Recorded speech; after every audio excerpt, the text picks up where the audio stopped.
Protams, 9. maijs ir uzvaras diena. Esmu vēsturē par to mācījusies, par Vācijas kapitulāciju, par 9. maija akta parakstīšanu, bet emocionāli tas man vairāk saistās ar vēlēšanām par iekļūšanu Eiropas Savienībā,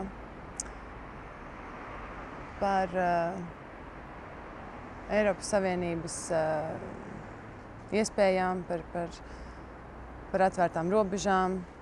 Jaunieši vairāk mācās tagad ārpus Latvijas tādēļ, ka ir atvērtākas robežas, mēs esam Eiropas Savienībā, mēs varam brīvāk gan ieceļot, gan izceļot no šīs valsts.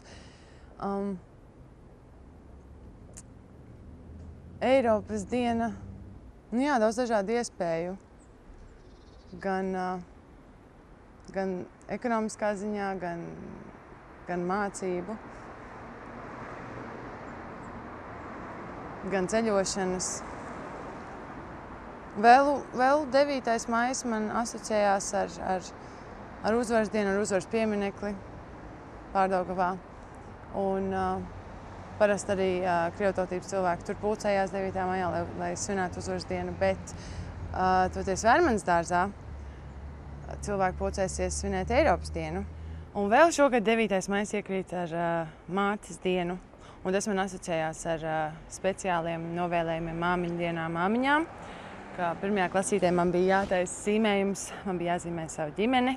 Mēs taisījām no A4 formāta lapām tādus rāmīšus vēl uz iekšlocījām. Un man mamma bija ļoti priecīga par to. Katram savs 9. maijs.